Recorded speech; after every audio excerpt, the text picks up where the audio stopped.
পথচারীর জন্য কিন্তু আলহামদুলিল্লাহ খুব সুন্দর একটি যে আমার পিছনে কিন্তু নামাজ ঘর এখানে আছে। তো এখানে কিন্তু উজুও করলাম আলহামদুলিল্লাহ।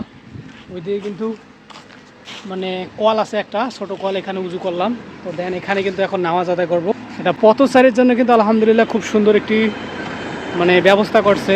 যারা আর কি করছে আলহামদুলিল্লাহ অনেক অনেক দোয়া থাকবে তার জন্য। এবং কিন্তু ওই যে মেনলি ড্রোন নিয়ে আসছে ভিডিও করানোর জন্য, এদিকে বের হয়েছিলাম। তা যেহেতু নামাজের সময় গেছে, নামাজ তো পড়তেই হয়। এখন আমরা কিন্তু নামাজ পড়বো।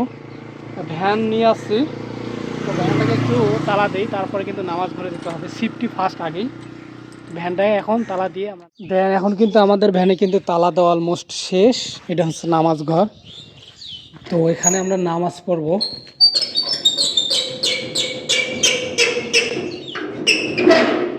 যাই হোক, ভালো একটা উদ্যোগ নিয়েছে, যাই করছে না কেন খুবই সুন্দর একটা উদ্যোগ। তো এখন কিন্তু আমরা নামাজ আদায় করব এখানে।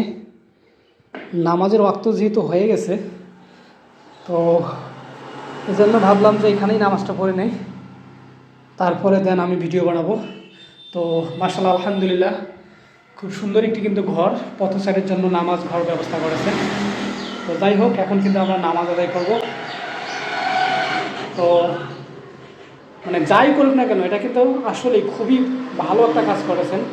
কারণ অনেক সময় থাকে না নামাজের, অনেকে বাইরে যায়, সেক্ষেত্রে কিন্তু খুবই ভালো একটা বিষয়।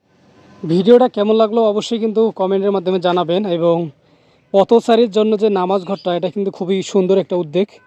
তো এটা অবশ্যই কিন্তু অনেকে এই জায়গাটা চিনেন। এই জায়গা সেম আর একটা ভিডিও বানাইলাম। ভিডিওটা কেমন লাগলো অবশ্যই কিন্তু কমেন্টের মাধ্যমে জানাতে ভুলবেন না।